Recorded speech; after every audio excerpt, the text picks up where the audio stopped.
What's up, everybody? I'm Ethan with Fight Me on This. I'm Jill at CoachJill.April. Welcome back to the podcast. Aye. What's your hard or hard? I was going to say or joy, but it's hard. It's hard. We're doing hards and joys to start as we always do. If you're here live with us, what's your hard been this week? What's giving you some trouble? What's caused life to be fucking annoying? My hard is not sleeping. My hard is trauma.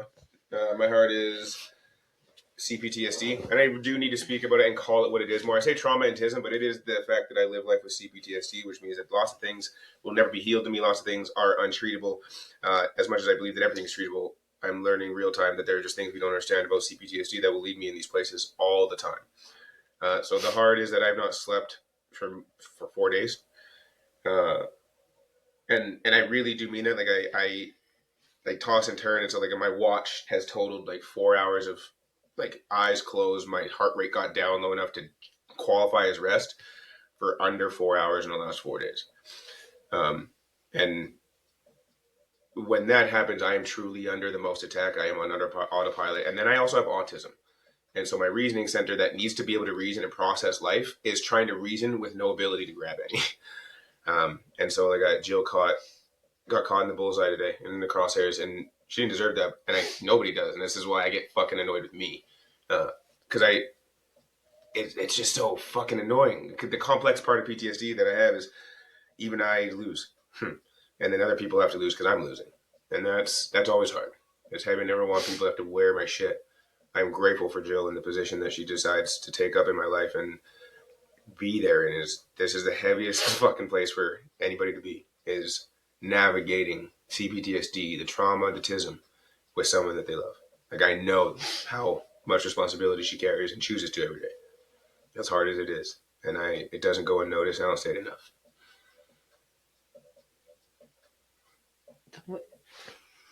Fine. Everything's fine. Yeah, I got you. My hard is that I ordered leggings from a local company, and now they're... Okay, hold on. I'm also like, my glasses. Time out. That hurt. Oh, fuck you. That was so funny. Yesterday was such a day because of that. Oh my God. Okay. Keep going. Holy shit. So I ordered leggings from a local company, and I've been wearing them a lot. And if you follow me on Instagram, or here, you would have seen me wear them before. But there's one specific pair that I can't wear anymore because they're itchy every time I put them on my body. Holy fuck. And I don't know how else to describe it other than it feels like there's little pins like poking into my legs when I wear them. And it actually makes me feel like I'm going insane. Like, it makes me feel like there's like bugs crawling on my legs. And I don't know why it's happening. But I actually wanted to rip leggings off of my body at the gym. But then I would have been naked. So I just don't think I can wear those leggings anymore, which sucks because I really want to wear activewear from Canadian companies, but there's only so many companies to choose from. And then, like, I haven't had those leggings for very long, like maybe 6 months. Yeah. That's why it was confusing to me when you said that you were that uncomfortable. Like, aren't those from the company? And it's only that pair of leggings, and it's just like really annoying to me. So I was actually talking to my manager today about different activewear to order from because he knows of like every activewear company to ever exist, and he's from the UK, and I told him that if it can't be Canadian, it also needs to be not the US. So yeah, I'm gonna try to jump over and order from the UK, but it's just so expensive. Like, my thing that I like about the local like Vancouver company is that it's not that expensive, but like I was looking at a sweatsuit on Owner Active and a pair of pants is like $80. And maybe I'm just like kind of cheap because I know there's activewear that's more expensive than that, but I'm just like 4 items is like $250, which I can kind of logic and be like, that's not actually that expensive for like a good quality activewear. But it is like it is when you're looking for good quality activewear. No matter how you spin it, that's like it's a. And then the other side is like, even if you do have the money to do that and you don't want to wear the other ones, then where do they go? Do you sell them? Do you donate them? Do you? Because then, like, I need someone to guinea pig the leopard print leggings and tell me if they're itchy on you also. Like, maybe it's a me thing. but I just don't understand why it's happening. So maybe I'll like give them to my mom and be like, wear these pants and tell me if they feel weird. And then we'll go from there. Yeah. But I actually wanted to be naked in the gym, but that's not allowed. So Nope. Joy, what are your guys' hearts? I didn't see any hearts. I saw a bunch of questions come in, which we will get to, but what are your hearts on the week? Joy for me is how busy I seem to be and be getting still. Modeling, model coaching. It's fun. It is a really wild time. So I've been having fun with that and just sharing and connecting with new people in that way has been really great. I don't know, maybe the batteries yet, but I thought that was the thing. it is, but I think the batteries are dead. Um, yeah. There we go. Hards are coming in. Babies in my house, that would fucking do it for me. 9 months Exams? Pregnant. How many Wow. months pregnant are you supposed to be? Technically 10 is the process. It's technically 10. They say it's 9 months pregnant, but it's technically 10. I'm just repeating what I heard in the classes. I have one. Pregnant with a toddler, that'll do it. You win. Waiting for registration has felt. Yeah, waiting for things is so annoying because there's nothing you can do about it. Yep. Pregnant with a toddler. Yikes. Yeah. Sorry. Good for you. I love that for you. I hate that for me. 41 weeks, 4 days. Ew. I love that you chose to do that. My mom just got her children but like airlifted out of her, so that was her solution. Someone in here said they opened the sunroof or some shit one day, and I fucking cackled. That was my mom. She just said they're getting evicted, actually. Oh shit, military? What's up? Thank you for sharing your heart with us. Let's get into Joyce. I want to hear the explanation. Airlifted. Listen. On 3 kids solo parenting. There you go. Work. Yeah, I fucking believe that. Actually, that's crazy. That's tough. I mean, we're Alberta here, so pipeline workers are away anywhere from 2 weeks to 3 months, depending on what kind of pipeline work or oil work they do. So that's valid. I used to not miss that work, but Joy. I said mine already. Fuck. Can you DM me that activewear company because I'm not going to remember it? T-Pud. Yes, I believe you. I love that for you. I don't know. What's my joy? What are your guys' joy as well? Coach Jill thinks about her joy. Or I guess you're just little one today. Hi,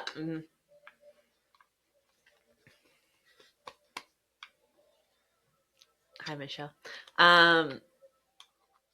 I don't know if I have any like big joys. I hung a bunch of art on the basement. On the basement? Wherever. In the basement on Sunday. So that corner by the treadmill looks cool. You guys haven't seen it yet because we haven't been live over there yet. I also like deep cleaned the entire house, and sometimes you just need a good like hyperfixate and clean the entire house. Like I knew I was in for it when I started. I would like start a project in every room I walked into, and then I would be like, oh my god, this is not what I'm doing, and then I would like loop back and like finish all the projects. Like I organized the linen closet, so that felt nice. And it was spring for like 2 days for a couple seconds. That's there. Also fair. That was also a treat. Same as your heart. That's valid. Congratulations. Not letting rainy days stop movement is huge. Snow, we can argue about. Feeling successful with emotional regulation and having great communication with my partners. Plural. Cute. We love that. My boy, my 6-year-old nonverbal son said, fuck yeah, he did. Yeah, we love when nonverbals choose a moment of verbal. Get to choose. A new puppy. Get a moment of verbal. Grace us with a moment of verbal. Whatever it is, it always feels cool. That's neat. What kind of puppy? Choosing to always look at the good that exists everywhere. Yeah, it is hard right now, but I do think there's still good in this world. We love yummy food. Okay, on to your questions. We're going to rapid fire through a few. Start asking them, copy and paste. If you already asked a question, re-ask it because I'm not scrolling all the way like back up there. So you can go back, copy, paste your question, and we'll start ripping through them. A German Shepherd and a Great Dane. Those are some big dogs. The German Shepherd could ride the Great Dane. Okay. First question. What kind of communication do you expect from partners? All of it. Oh, the one of the few expectations that she hold is communicating. Um, I I will tell everybody whatever they want to know, with or without asking. But also letting people know exactly what your intentions are is easier when you just fucking say it. Don't make me guess. Tism and trauma. Don't make me fucking guess. I don't want to play that game. What's up? We forgot to tell the podcast. We're live on TikTok and we're gonna rapid fire answer their questions because I realized we didn't actually say that out loud and you guys are probably confused of like who's typing these questions, where are they coming from. So if you're watching the pod, we have a phone right here and that's where the questions are coming from, just so that you're not confused. And if you want to hang out with us on a live when we record, it's typically on Wednesdays, and you can find the TikTok page at Shifting Lens Podcast on TikTok if you want to be one of the people that hangs out on a live and asks questions. Spiel done. Thanks. Back to you. Communication. No, you're right. Just that it has to be open and honest. Like there's no way that you can get to stick a finger in my butthole if you can't get past. I like my coffee with 2 creams, not 3. Tell me I'm wrong. I'd be like, tell me I'm wrong. It doesn't. It's we can't have our needs and wants and desires and he's met if you're not going to say the thing, if you don't feel safe enough, if you haven't done enough work to be able to express yourself, then it's not going to work. And that's just with me. It might work with somebody else who probably isn't the greatest communicator either, or who has more patience. I'm fresh out of that shit. I just like personally I need someone that's done some fucking work and can hold a conversation, and they're weeded out in the first 7 seconds. Because hi, how are you? How was your week? Good. Bye. You already showed me you can't communicate for shit. So open communication, honest communication, and it's my job to create a safe space for you to feel safe enough to share. But you also got to share. Also, like, I know some people claim they don't do small talk, but if you can't do small talk good enough to get to coffee, you're just not good at talking. Like, there's so many conversations I have on apps where I'm just like, yeah, I'm not going for coffee with you because it's like pulling teeth trying to get you to respond here, and that's not going to change in person. Oh my god, hey Matt. Does it have to be male or yeah? You ask. Answer. Sorry, you answer. You only half answer. Yeah, I expect enough communication that nobody has to guess. I don't need to know everything all the time, but if there's something that's important for me to be able to exist around you, take care of you, know you, then like you better say it out loud, because I'm pretty good at figuring it out. I'm a heavy people pleaser and I have a very anxious brain, so I can observe and gather info better than most. Most of the time I can figure you out before you figure you out, but you could like help me out along the way and then it could speed up the process better. Like even as simple as like, oh, like I appreciate acts of service. Great. Now I know if you have a busy day, I can like take something off your plate for you. Like even little things like that. I think we all want to be seen and heard and understood, but we don't want to do any of the explaining, and that gets really hard. While we have a second, since you're all in here, there's 40 of you. You want to hit that like button and help us get near 5K while we do this before we got to kick you out of here? I don't even know if we're going to kick you out of here. This is kind of fun. Oh, and also if you don't already follow the podcast account, I would appreciate if you did. We're trying to grow consistency over here. Oh, okay. Does it have to be male or female for the triad? Like, is there rules to that? I'm just going to pop us back to that. For the triad, yes. Because, well...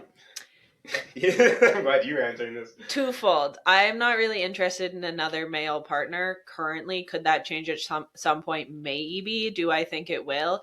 Probably not. That's not to say I couldn't like meet a dude at some point and be like, oh, you're cool, and they fit into the poly, non-monogamy, queer scope. Do I see myself forming a connection with a straight male? No. But for the triad specifically, it would be female for both of our preferences. Or non-binary. I'll counter that. I was talking with Jill recently actually about the updates in my life, because I've come to realize, like, as much as I know that I am pan, I'm also not. I am poly through and through. I'm polyamorous as much as I am polysexual. Poly meaning many, pan meaning all. And with my lived experience with the trauma that I've had and the things that I have to go through, I'm not actually interested in men. I hang out with enough of them. I'm well like into attraction. One of my former best friends, one of the most gorgeous gingers on the planet. As a man, there's beauty. I can see beauty in men, absolutely, but they're also disgusting. And it just like it doesn't. I have no desire outside of. I can count two men that I'm like I have this desire to be close to you in a way, but to say that I would commit to full intimacy with a man is currently not where I'm at. I'm not in a healed position to do it. I don't really want to do it. On the very next sentence, everybody else can catch this dick. Can catch these hands, can catch these every other form of body, being, existence, identified, can catch these hands with consent. Do you ever feel jealousy when you when one of you is with another partner? Uh, Specifically when somebody's with another partner, not really. No. Sometimes I get like FOMO and I'm like a little bit envious if like Ethan goes and does something fun. Like he went to the Mutart and there was a dinosaur exhibit and I was like, the heck, I like Jurassic Park. I'm always like, I always funny because I'm always like, she's good. Like, I know what's going to happen when I show you the thing. My brain's gonna be like, she's gonna be coming home. She's like, can we go do a thing? Like, yeah, yes, let's go. But even like that's probably the most recent one. Like he was like, it was a Jurassic Park exhibit, and I was like, what? Like there's dinosaurs there? But it wasn't like I'm going to do that thing with you and you can't do it with them. It was just like, well, I like dinosaurs. Yeah. So I experience envy, I would say almost all of the time over jealousy. I'm like, hey, I want to do that thing too, but it's not like you have to do it with me and not that person. And there's a big difference between jealousy and envy. Jealousy is like, I'm mad that you're doing it and I don't want you to do it without me. Envy is, well, I want to do that thing too. Yeah, I basically second that. Jealousy is early on, maybe a little bit more jealousy of like, why isn't that me? But also like because it doesn't have to be me. We're unlearning monogamy, unlearning this stuff is a part of the process, and jealousy was much more a prevalent concern early on. But I'd say we sussed that out of each other pretty quickly because it's again open communication, but it's not that I'm not a part of this thing. It's that I like coffee, and I like new people, and you like that person, which means I have a chance at thinking they're neat, and I like people. So when they're ready, you can unleash me on them. But I'm just gonna sit here and wait my turn. Like, that's about it. Yeah. More specifically, if you're talking about like when one of us is like intimate with somebody, no. And from my side, that's because like we are obviously individual people with different attractions to people. So obviously we've navigated triads and like being intimate with people together, but it has never come up for me of like, he can't do that with that person. I'm just like, cool, have fun, enjoy your time. Yeah. Would you ever go past a triad, like 5 partners or something like that? And from another person, from Sarah, sorry if this is weird, but do you have strict rules with STD testing and bringing in others? Which one do you want to Uh, sure, as many people can hang out as they want to hang out. I don't really think I have a number in my head that doesn't work. I think it might be challenging to find 5 people that can effectively communicate to make that relationship work, answer? but it's not because I wouldn't want it. Yeah, I agree with that. It would be such a wild event. It's hard to find one person that knows how I to think like communicate. it's wild as fuck to think about. Yeah, do it. Um, it's funny. Only you can see that. It didn't come up on mine. Uh, yeah, I think it's wild as fuck to try to conceptualize 5 people in one relationship. But the other side is like, well, what if our triad met a couple and we're like, oh fuck yeah, these 2 can absolutely assimilate, or we will assimilate with them. I see that version of this going. Um, easier than one at a time. Let's add, but you never know how it goes. I'm open to anything. I'm open. Like I joke, and I'm serious about building a commune at some point. I just want a group of people I like around me, away from everybody else that sucks, and just living life and doing a thing.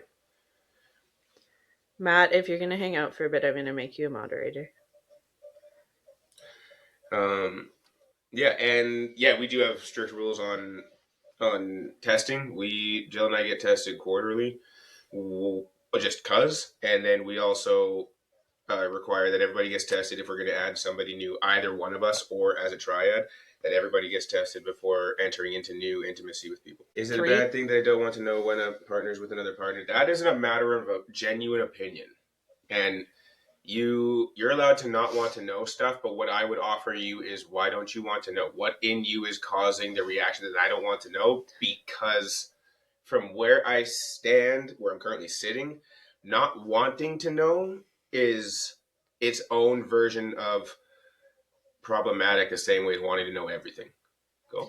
I think there is boundaries you're allowed to draw for yourself. Like I remember one time Ethan like started to tell me about, this was like early on, but he started to tell me about a time he was intimate with somebody, and I was like, actually, I don't actually think I want to know specific details. And like you're allowed to have those boundaries of like, it's not that I don't want to know. Like Ethan can tell me if he feels it's important for me to know, and I will hear it, but there's just some things that I don't feel like I need to know in order to like feel comfortable and understand the relationship and the dynamics. Like I think you're allowed to have things where you're like, yeah, I actually don't think I need to know that, but that's more coming from like a point of like, for me at least, it comes from a point of that feels like a you guys thing and not a thing I need to know.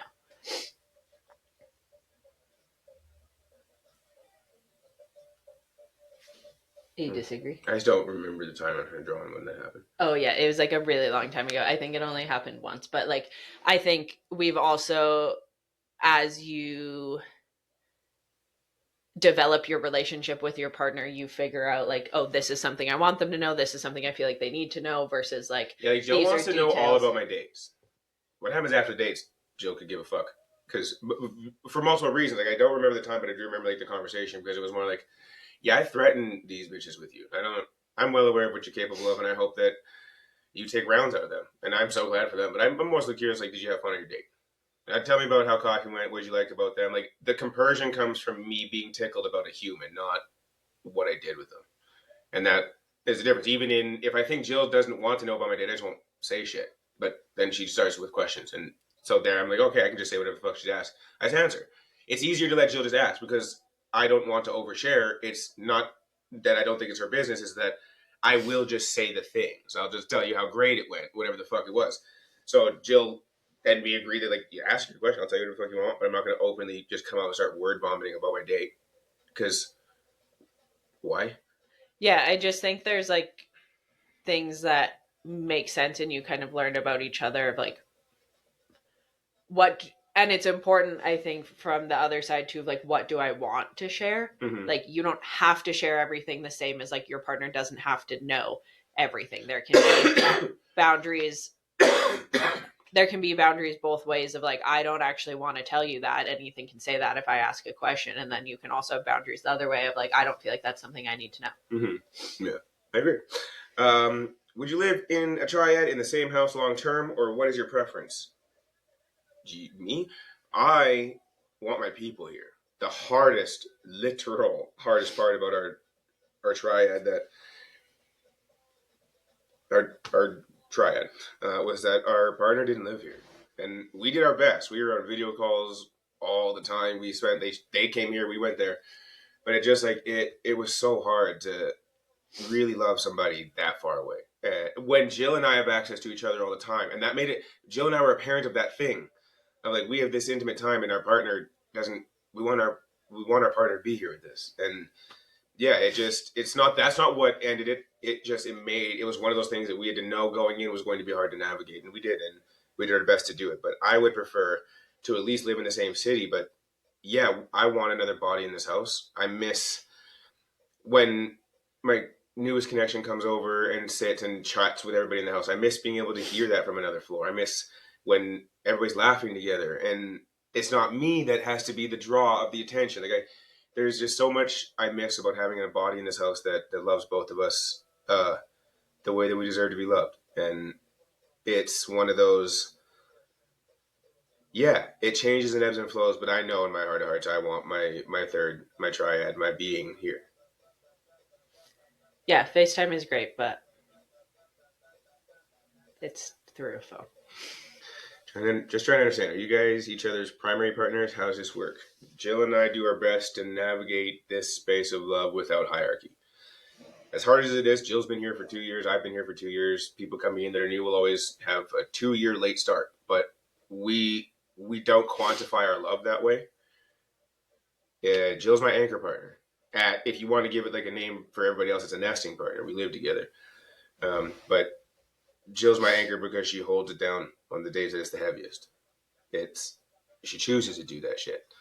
I don't need that from somebody else. Somebody else has to take up space in a different way. Yeah, I always view it in my head of like primary means most important versus anchor means like the person you come back to. Like Ethan goes, I go on dates, we go on dates, we go and do things, but like you have somebody to come home to. Um, and that doesn't make me more important. It just means I live here. Mm-hmm. Yeah. Do you have rules about intimacy in your shared bedroom with a different partner? Great question, Krista. Yes, we do. Yeah, we have a rule and we've had it forever that any intimacy that doesn't involve both of us stays out of our room. So uh, if somebody is dating both of us, wants to be intimate with both of us, cool, great. If it's a one-on-one connection on either side, then We have spare intimacy rooms. needs to happen somewhere else. Mm-hmm. Can happen in the house, can't happen in Can't our happen bedroom. in our bedroom. Yeah. Yeah, our bedroom is our bedroom. If you choose to be intimate with us, it becomes our bedroom, and it just stays that way. So it's an easy thing, and it's the one. It's kind of the only place that we really hold selfishly to ourselves that way. It's the rest of the space is open and free to do whatever the fuck you want in. How often do you guys see each other? See other people? Sorry. Depends on the other people. It That's always a hard question. We've gotten it a lot recently, Mm-hmm. and it's hard for me to answer because, We don't quantify it that way. and it's also like, if you're monogamous, how often do you see your partner? Probably depending on when you have time and what your schedules look like. Like, it's not, we see each other on Wednesdays. Like, Ethan has had past partners where it works out that like one day works best and they would hang out on that day fairly consistently. But that's also dealing with neurodivergent and autistic brains of being able to be like, on Tuesdays, I do this. Like, a lot of brains like routine and consistency that way. But it's not like oh, this person can only come over on Mondays and this person can only come over Saturdays after 4. Like, it's whenever it makes sense, whenever schedules line up and the frequency both people want.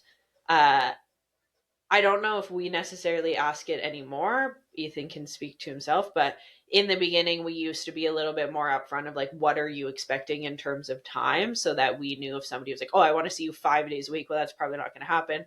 Versus if somebody was like, I want to see you once a month, then it kind of, you set the guidelines of like frequency of seeing each other. Yeah, it's not that I would disagree. It's not that I ask anymore. People usually set or give me enough to know what they're looking for, and that will dictate if I want to go for coffee with them up front, as is another time, or hang out with them again. Like I have my own checks and balances that I go through in first dates and connecting with people to see if I want to try a different date with them, like or a different hangout with them, or whatever the fuck it is. So it's not necessarily asking because like if they haven't stated it, then the next time we see each other, there's usually an ask of like, "This is I would like some more time with you. I think you're a neat person. What are you hoping on a connecting with people?" Is the question that I ask most often, and in that I usually get the answer of how much time people are looking for. My biggest thing is that I have like 8 million things on the go. So if you want to see me 5 days a week, you better say it right now because it's not going to happen. Um, and that's not to be like, oh my God, I'm so busy, but like, I'm busy. And I really struggle with people that have nothing to do. And I say that, You keep going. I say that with all the love, but the like, people that only work part time or people that don't have like things to do with their day, I really struggle with because I'm like, I'm busy. Yeah, we invite people to Sorry. body double, like especially new connections. I mean, if you have work, come do it here. Like if you want to hang out, kill 4 hours doing your Yeah, project here. like if you can integrate into our life, great. If you expect solo one-on-one time with me every time we see each other, it's probably not going to happen. I see my best friend the most consistently because we go to the gym together. Yeah, fit it in. People get in with us here. Andrea Heath, photography, is going back and forth with Matt, or was, and said, "Thanks for the answer. I'm learning so much about this side of love, and I enjoyed that sentence. Thank you for saying that." Yeah. Matt, you rock. I just saw Matt's comment over there. Is marriage ever an option for the both of you? No. For me, no. I'm good. No, this is the topic that ruffles everybody's feathers because apparently all of you chose to do this life with your people as monogamous people, but what actually happened if you're married is you had to get permission to do it from the government. And then you're kind of bound to each other by a piece of paper and thousands of dollars on the way out if you ever choose to for any reason, including you just changed and people are allowed to change. And it's crazy that if people change and even amicably change and want to separate in a marriage, you have to get permission from the government and pay tens of thousands of dollars to get it done. Like it's so expensive to get divorced. It's such a, and it's like not counting on getting divorced. It's just why the fuck would I even enter into that shit? As someone who's been engaged twice, it would never happen again. Jill and I have talked and joked about other versions of ceremony and openly committing to each other for as long as I'm alive. But even then, we do that every day. We do that. I'm reminded that Jill is here by choice because she loves me in days when it's great, but in days when she has to hold my head so I don't hurt myself. She chooses that life. She chooses to do the good and the bad in the everyday, not because the government said she had to work it out and figure it out and stick it out, but because she chooses to be here. And it is a genuine choice every single day for Jill and for me. And that's just how we see it. How I see it anyway. Sorry, I won't say we. Yeah, I don't know. I grew up in a family where everyone hates their spouse, and I'm like, my parents not included. My parents sometimes included. My parents are my parents, and they're great. They're still humans. I think my parents' marriage is the most functional marriage I know. And that's not a shot at my parents' marriage, but like I grew up in a family where I was just like, you all actively hate your husbands. If you, What are we doing for here? a testament on that, join the Strathcona Moms group. Yeah. For a day. I give you less than 24 hours before you see the first divorce question. And really not even like that's not shit talking that. It's when I see shit from the female perspective of I have no job, I have no credit cards, I have no credit score, I have no car, everything's in his name because I believed in the white picket fence, and I have 7 children because my vagina became a clown car for the Lord, and now I don't know what to do because he hates me and is cheating on me. There's no out. There's no because everybody believed this concept that is a farce, but it's a farce because it's the government said it to you. They took something that was beautiful in love, and then the government got their hands on it and said, we can make bank controlling how people love. That's never what love was. And then they put it on religion, which is crazy because love, unconditional, doesn't come on a piece of paper. Yeah. I grew up in a family where everybody hates their spouse, and I'm like, what? Okay, wait, why are you all married then? So when I started to undo, I actually led with, I'm not getting married. That was the start of my undoing of like everything I knew was, wait, why are you all married if you hate each other? Why would I ever get married? I'm not going to get married. I don't want kids. I'm gay. Like that was the unraveling of my life. Yeah, yours did a cool unravel. Kels asked, would you still be with another person if the anchor partner didn't like them? Well, it depends on the not like. There's a difference between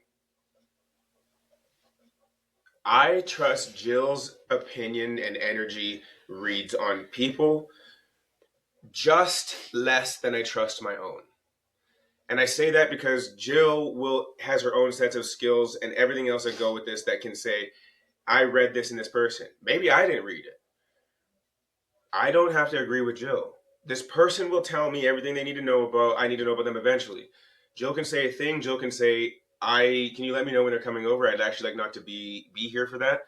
it has no effect on me because Jill is a whole person on her own. I think the biggest thing I've had to learn being poly is that it's no different than operating through life. I'm not going to like everybody that Ethan likes. That makes sense. We all are individual people with individual wants, needs, feelings towards other humans. So, like, if Ethan thinks somebody is cool and wants to spend time with them, that's great. That doesn't mean I have to. If I think they are, and I know you asked this in general, but using us as an example, if I think they are harmful, hurtful, or dangerous in some way, I will bring that to Ethan and be like, hey, this is what I'm picking up. Do what you want with that information. Because then at least, like, he said it one time to me that, like, I don't remember how you worded it, but something about, like, sometimes your read on people is not the most, like, or you can't really trust your read on people. I don't remember how Mm-hmm. you worded it. Yeah, sometimes like there's I present this way because I've done a lot of work, all the work I can muster to this point, but I don't get it right all the time. I trauma and TISM allow me to read people and have since I was 3 and suss out survival. But I'm not surviving right now. I don't need the skills that keep me alive in this space of this person may or may not be good for my energy. Like that it's not the same thing. So sometimes my brain doesn't pick up on something because it's not a threat to my fucking safety. Jill sees it as a threat to my safety later. And that's the difference. I can't see it that way because I'm currently in connection with this person, so I don't always read it right. I'm very rare, but there's times when someone can get one by on me. It's not that they're doing it with ill intent. Fucking back up, back up, back up. They're not doing it with ill intent. Their character, their energy meshed enough with mine that I missed the middle finger over here, and Jill saw the nail. You know what I Yeah, mean? I think it's not, it's most of the time it isn't, I think that's a bad person. I'm just like, I don't think that's a person for you. But again, there are individual relationships and we can make decisions for people that we see fit. I'm also allowed to be like, I'm not going to be here. Tell me when they're gone. Yeah. Or that needs to happen, not in our house. Like, there's conversations that can be had to navigate that if one of us chooses to pursue a connection that the other one is not the biggest fan of. If I was seeing somebody and they had an anchor partner that they lived with and that partner was like actively rude to me, like, I'm good, I'll just go. Because that's a conversation, like, Mm-hmm. if somebody walks into our space and I'm rude to them, that's a me and Ethan issue. And Mm-hmm. if I can't grow up and figure it out, like if I walked into somebody's house and their anchor partner was like blatantly rude or mean to me, I'd be looking at the person I was seeing being like, what the fuck is happening? And if they can't sort it out, then I'll just go. Yeah, like in a similar breath to paint an actual picture. Early on, Jill would get confused on whether she should be in the room with us or go, and then she would just like all of a sudden in the middle of nothing get up and fuck off upstairs. And the first couple of times it happened, it was so off-putting to me, sorry, because we were all fine chilling in this place. We're still pretty new, but we're good. And then whatever happened to Jill happened, and she just like didn't say shit and just left. And it got it. By the third time it happened, it finally became a conversation. I said, hey, this I don't know how to juggle that energy because I'm not sure what's happening. Are you this we're doing this life together? This has to be okay in some way. So what's going on? Nothing that I feared was going on. Jill just has to say, I'm gonna go upstairs. You're allowed to fuck off, but she just had to say that she was just going I because don't do well doing nothing. And I don't like Family Guy. And those, you might be like, what? Family Guy is Ethan's default show because he doesn't have to pay attention to it and because it's like easy on his brain. That's fine. I don't like Family Guy. So then I end up on my phone. And then sometimes all of a sudden my whole being is just like, I need to go do something. But I wouldn't tell Ethan, like, hey, I'm going to go upstairs and watch my own show, or hey, I'm going to go color, or hey, I'm going to go do laundry. I would just leave. mm-hmm. And then Ethan would be like, what's wrong? So it's just a matter of like, now I'm like, cool, I'm going to go clean the kitchen. And like, most of the time, Ethan knows now that if I'm hanging out with them and it's nighttime and I say I'm going to go do something, I'm probably not coming back. Mm-hmm. Yeah. How does it work with kids if someone in the triad or with you got pregnant? Well, we don't want kids. I have a already, and that's plenty. Jill gets to play a human role in that life, but she don't want kids. I don't want another one. And if it happened, it's a conversation because it's obviously it's going to be mine between me and them. my stance is also my responsibility. So wrap that shit up if I don't want to be having kids or get the snippy snip. I also think it would, I imagine, we're all consenting adults. And if Ethan's like, I don't want kids, and the person he's seeing was like, I do want kids, and then Probably not gonna happen. tried to provoke activities that would create a child, Ethan would probably be like, gotta go. Like, See you, it's Bailey. just Yeah. a matter of, okay, we don't align on that thing. I gotta go. What did hold on? What did you each have to work on slash sit with the most to be comfortable with each other being with others? Assuming day one wasn't perfect with zero jealousy. Uh, I think I know what you're saying. I think the biggest thing was just, I don't know if there's one specific thing. Like, there's obviously a lot that comes up in the beginning, especially when you're new to polyamory. Like, you've read the books, you've listened to the things, you've done the knowledge, and then once it's in front of your face and happening, that's different. So I think the first for most things came with a conversation for us. Like, the Mm-hmm. first date Ethan went on, the first date I went on, the first time somebody came in our house, the first time somebody stayed over, like, all of those first came with conversation. And, like, speaking for myself, came with some uncomfortable of like, it's happening. Mm-hmm. um but the first of anything is uncomfortable and awkward and weird. Yeah, yeah, genuinely that. There's no, Jill answered it best. It is, there was no one thing. For me, the moment, so I've been poly my whole life. The way that I love people has been this way. It's not like I just was like, oh, I'm going to love it. No, no, I love everybody. I didn't ask for this. It's not, it's the way that my brain is wired because of shit that happened to me at an age that was far too young for me to grasp what it was. And because of that, attachment and abandonment things came up.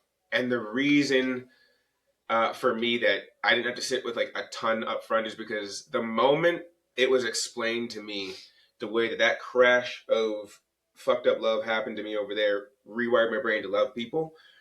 I knew I was poly the whole time. I knew that I loved people just to love people because I was capable of it, and all I actually wanted was to be loved back in the ways that I was loving on people. So when we first started this, like it was, I think you should read the book that I did because it made me understand me. Before it made me understand other people, it made me understand me to a T. So it was sitting with was for me. I viewed it as always being able to communicate with Jill. I there the hard part, as you all know, is talking. And there's just things that you have to put your ego down, put shame down, put guilt down, put things that you learned about life down to be able to be like, yeah, this is like the first time that we had to talk about me going on a date was like, I gotta check on Jill because like I can tell she's off, but like I don't also want to set her off. But like, no, like how are you? I'm getting ready, like, and like while I was getting ready it was fun. Jill picked out an outfit. That part was fun. It wasn't until I was about to go out the door when her whole energy shifted, and that's hard when I'm about to go have fun. But like sitting with that was like I knew it was going to come at some point because the books prepared me for one of us to be in this what's happening phase. And then it was, yeah, like you can text me while I'm there. I might not respond right away, but we came up with the alien thing. And we started sending aliens, just the emoji when we were thinking about the other person or when we needed a little check-in reassurance, and the other person would send aliens back and we knew that we were thought of, and that would be it.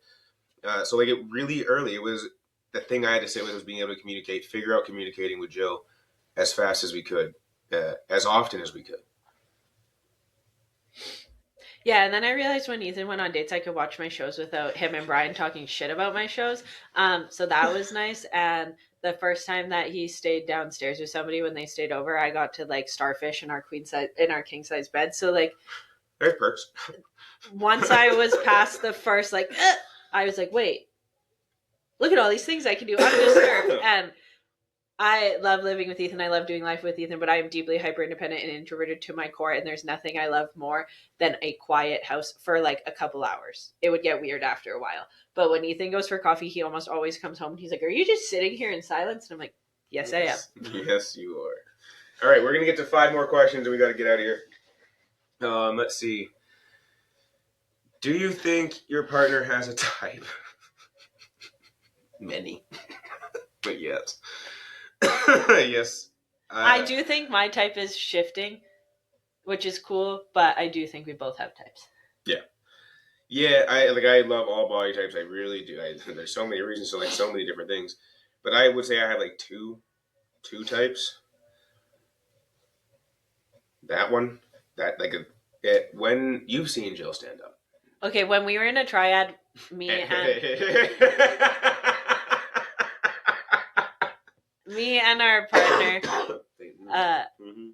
me and my partner, old partner, our partner, were built basically the same. She's a little bit taller than me, but both femme, both not little. Curvy, thick, strong. Like you know it. Yeah. Yep. So he definitely has two types of like There's his more that and like femme presenting yeah, type. the femme presenting type. I love all body types. I just like yep. And then the less femme presenting, the androgynous, non-binary. Yep. I don't like. Yep. Yep. Yep. Yep. I'm just gonna keep saying yep. Yep. Learning that this one also has a problem with those. I just am With them. Relax. infatuated by masks currently. Like we were at the PWHL game and there was this person sitting like 4 down from us and she had really short bleach blonde hair with a toque on and like baggy clothes and I was just like whoa. And I have a TikTok crush that also short brown hair, wears a toque covered in tattoos, like very mask. Yeah. And that's new. So yeah, there's like it. I just yep. Yep. Yep. Yep. There's question one. Well, where's the rest? There we go. I got that one. Oh, what age range are you both interested in for a partner? That's it. No younger than like 25. Yeah, I think I'm in I think that that's range fair. right now. My thing is like I finally feel my age. In my early 20s, I did not feel like I was in my early 20s. By the time I was 20, I was running a business. So I had a really hard time relating with people my age. And well, right then would have been when I met Ethan the first time. And most of my friends, like, we're not really friends anymore, but a lot of my friends are older than me, and it's always been that way. So I tend to date older rather than younger. But it also depends on the younger. Like, do you have your shit Maturity. together, or do you not have your shit together? Yeah. Yeah, and I would say something similar, maturity wise. At my age, like you're pushing, you better be a mature as fuck 25. And then older than me doesn't really matter. It never really has. Whether that's appropriate or not, it doesn't like the biggest age gap that I have on record is wild, but I have lived a life different than most people. I'm also a dominant and have been for a long time. So there's access to people all the time. So no, I think that age range for genuine connection and intentionality is, if I had to pick a number, I'd say 50 over top of me because at 15 years, most of them are weird, I'll say. I mean, if you're pushing 15, you heard me say that. Check out 50-year-old dating profiles and you'll see what I mean.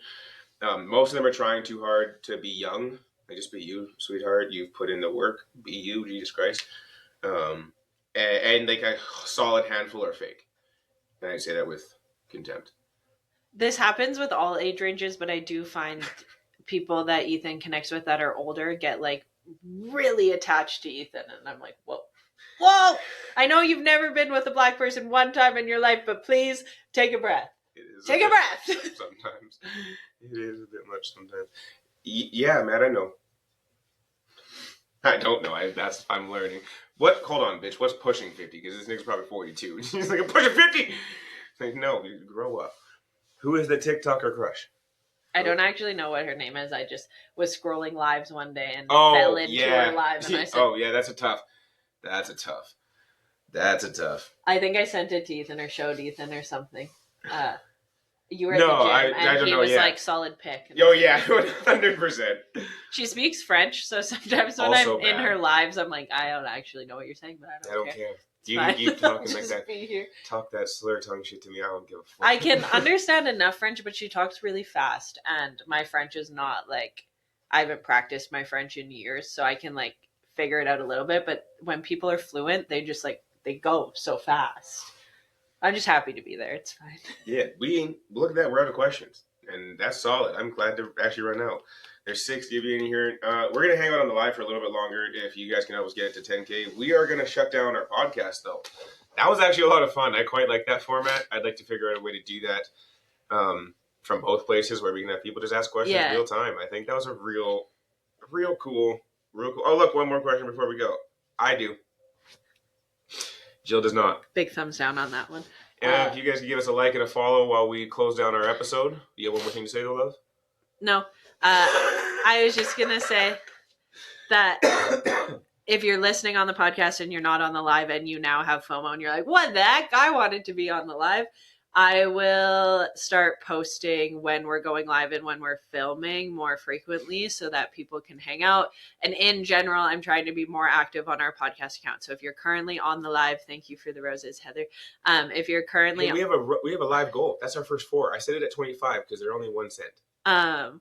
If you're currently on the live on TikTok and you don't already follow this account, click our little profile pic right there and then click follow, please. And thank you.